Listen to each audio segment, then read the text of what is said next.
Chapter 5. Rama slays the monsters. Vishwamitra and the two princes spent the night on the bank of the river Sarayu. Before retiring, Vishwamitra initiated the princes in two secret mantras, Bala and Atibala, which had the virtue of guarding them from fatigue and harm. They slept on the verdant bank that night and, rising at dawn, proceeded on their journey. They reached Kamashrama in Angadesha. After presenting the princes to the rishis there, Vishwamitra recounted to them the history of the ashrama. This, he said, is the place where the Lord Shiva was long engaged in austerities. It was here that the foolish god of love, Manmatha, aimed his arrow at Shiva and was turned to ashes by his wrath. Hence, this place is known as Kamashrama. They were the guests of the rishis that night, and the following morning, after performing the usual rites, the sage and his pupils set out on their journey and reached the Ganga. They crossed the river on a raft got ready for them by the rishis. In midstream, the princess heard a noise and asked Vishwamitra what it could be. He explained to them that it was the sound of the Sarayu flowing into the Ganga. The princess paid silent homage to the confluence of the two holy rivers, a river or a hill, a tree or a cloud. Indeed, any object of beauty may raise one to contemplation of the Supreme Being and silent worship of Him. In particular, sacred rivers, temples, or images, which have for generations been the objects of devotion and worship, possess this power in a special degree, in virtue of the sacred thoughts they have witnessed and absorbed, as garments retain perfumes. Having crossed the Ganga, Vishwamitra and the princes made their difficult way through a dense forest made dreadful by the reverberating roar of wild beasts. This, Vishwamitra said, is the Dandaka forest. What is now a terrible forest was once a well peopled country. Once upon a time, Indra was contaminated by sin, having killed Vritra, and had therefore to exile himself from the world of the Devas.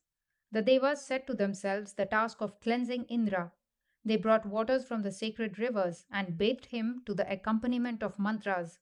The waters which cleansed Indra flowed into the ground and enriched the earth, and the land became tremendously fertile. All dead things, rotting corpse or stinking garbage, when returned to the earth, are transformed into things of beauty, such as fruits and flowers, and the wholesome things that nourish life. Such is the alchemy of Mother Earth. Vishwamitra continued, for long people lived here happily, till Tataka, wife of Sunda, a Yaksha, and her son Maricha, wrought havoc and changed this into the dreadful wilderness it now is. They are still in this forest, and none dare enter it for fear of Tataka. She is equal in strength to a score of elephants. I have brought you here to rid the forest of this great enemy. There is no doubt that this monster, who is a source of trouble to the rishis, will be destroyed by you. Rama, who listened to this, asked the sage, you say she is a yaksha. I have never heard that yakshas are particularly strong. What is more, how does a woman happen to possess so much strength? Vishwamitra replied, you are asking a very pertinent question. Her strength comes from a boon granted by Brahma. There lived a yaksha by name Suketu. Having no progeny, he performed tapas and won a boon from Brahma thus. You will have a beautiful daughter of great strength of body, but you will have no son. Suketu's daughter, Tataka, beautiful and strong, was married to Sunda, a yaksha, and their child is Maricha. Sunda at one time incurred sage Agastya's curse and died. Provoked by this, Tataka and Maricha pounced on Agastya, who cursed them to be monsters living on the carcasses of men. So Tataka is now an ugly monster. Thenceforward, she and Maricha have been harassing the dwellers in this region of Agastya. Do not hesitate to destroy her on the ground that it is against Kshatriya dharma to kill a woman. Her atrocities are intolerable. To punish the wicked, whether male or female, is the duty of kings. It is right to kill her, as to kill a wild animal for the sake of human safety. This is a duty cast on rulers. Many women have been punished with death for their crimes. Hence, do not hesitate. Rama said to Vishwamitra, our father's behest is that we should obey you without question. Bidden by you and for the general welfare, we shall kill Tataka. So saying, he strung his bow and twanged it till the forest echoed to its shrill note, and the wild animals scattered in all directions in terror. It reached Tataka in her fastness, filling her with amazement at the audacious intruder who dared enter her domain. Raging with anger, she ran in the direction whence the sound came and sprang on Rama. The battle began. The prince at first thought of cutting off the limbs of the monster and sparing her life. But Tataka attacked fiercely, and rising in the sky, she rained stones on Rama and Lakshmana. The two princes defended themselves against the attack. The fight continued, and Vishwamitra cautioned Rama against delay in dealing the death blow to the monster. She deserves no sympathy, he said. The sun is about to set, and remember that at night Rakshasas grow stronger. Do not delay to slay her. Thus advised, Rama decided on killing Tataka and pierced her chest with a deadly arrow, and the huge, ugly monster fell down, lifeless. The Devas cheered, and Vishwamitra, filled with joy, embraced Rama and blessed him. With Tataka's end, the forest was freed from the curse and became beautiful to see. The princes spent the night there, and next morning they proceeded to Vishwamitra's ashrama. At dawn the next day, Vishwamitra called Rama to his side and blessing him said, I am very happy indeed. What is it that I can do in return for all that you have done? I shall teach you the use of all the astras. So saying, Vishwamitra gave Ramachandra the divine astras which he had obtained through his tapas. Vishwamitra taught Rama the use, control, and recall of the various divine weapons, and Rama in his turn imparted the knowledge to Lakshmana. As they continued the journey, Rama pointed to a big hill with a lovely forest on its slopes and asked, Is that the place where do we have to go? And who are the evil ones who hinder your yaga? And what should I do to destroy them? Ramachandra was eager to fight and win the blessings of the sage. That is the place we are going to, replied Vishwamitra. There the Lord Narayana performed tapas, and it was there that he was born as Vamana. It goes by the name of Siddhashrama. Mahabali, son of Virochana and grandson of Prahlada, the good Asura, was such a powerful ruler that of him even the Devas were afraid. Mahabali had by his deeds acquired the power of Indra himself. Kashyapa and his spouse Aditi, of whom all the gods were offsprings, prayed to Vishnu and begged him to be born as their son and protect Indra and the Devas from Mahabali.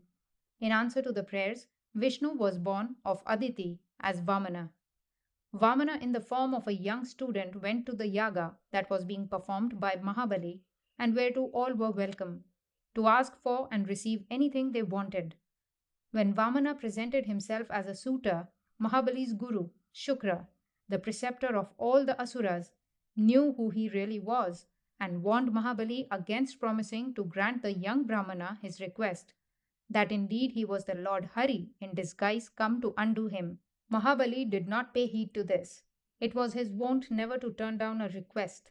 Besides, he was at heart a devotee of the Lord, and felt that he would indeed be blessed if the Lord should deign to accept a gift from him. With a smile, Mahabali bade him ask for what he pleased without hesitation. All I have is at your disposal money, jewels, the wide earth, and all it inherits. Vamana answered that wealth was of no use to him, and all he begged for was 3 paces of ground as paced by him. The monarch smiled as he looked at the diminutive brahmachari's legs and said, So be it, pace and take it. The little bachelor suddenly grew in size into Trivikrama, and with one step measured the earth, and with another the entire heavens. And there being no room left for the third step that had been granted, he set his foot on Mahabali's devoted head. In the eyes of God, the head of a bhakta is as wide as the earth or the heavens, and Mahabali, whose head was blessed by the touch of Narayana's foot, became one of the 7 immortals of the world. After narrating the story of Mahabali, Vishwamitra added, This is where at first Narayana and later Kashyapa performed tapas, resulting in the incarnation of God as Vamana. In this holy place I live, and here the Rakshasas come and obstruct our worship and our austerities. Your coming here is to end this evil. So be it, said Rama. The arrival of Vishwamitra and the two princes was a signal for rejoicing at the ashrama. The rishis offered water and fruits according to custom. Rama told Vishwamitra that he might begin the preparations for his yaga immediately, and Vishwamitra took the vows that very night. Getting up very early the next morning, the princes went to Vishwamitra and asked when the Rakshasas were expected so that they might hold themselves in readiness to receive them. Vishwamitra was under a vow of silence and could not answer, but the rishis, his juniors, told the princes that they should be ceaselessly vigilant for 6 nights and days to safeguard the sacrifice. The princes, fully alarmed, kept vigil for 6 days and nights. On the morning of the sixth day, Rama told Lakshmana, "Brother, now is the time for the enemies to come. Let us be wary." Even as he was saying this, flames shot up from the sacrificial fire, for Agni, the god of fire, knew that the Rakshasas had arrived. As the rites were being performed, there was heard from the sky a great roar. Rama looked up and saw Maricha and Subahu and their followers preparing to shower unclean things on the sacrificial fire. The army of Rakshasas covered the sky like a great black cloud. Rama said, "Look, Lakshmana," and let go the Manavastra at Maricha. As was intended, it did not kill Maricha, but wrapping him up in resistless force, hurled him a full 100 yojanas near the sea. With the Agni Astra, Rama killed Subahu, and then the two princes utterly destroyed the entire army of Rakshasas. The sky was bright again. Vishwamitra was supremely happy at the completion of his yaga. "I am grateful to King Dashratha," he said. "You have fulfilled the promise, princes. I admire your fortitude. This ashrama has through you become again a scene of success, Siddhashrama. Siddha means success."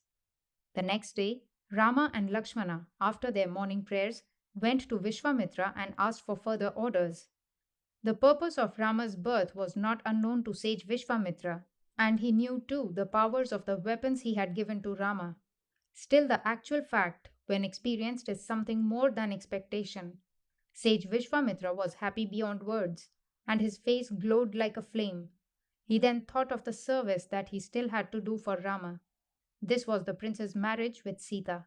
The rishis assembled there said to Rama, "We intend proceeding to the kingdom of Videha, where in the capital city of Mithila, Janaka, the illustrious philosopher king, intends to perform a great sacrifice. All of us are going there, and it will be good if you and the prince, your brother, accompany us. It is meet and proper that the prince of Ayodhya should see the marvelous bow in the court of Janaka."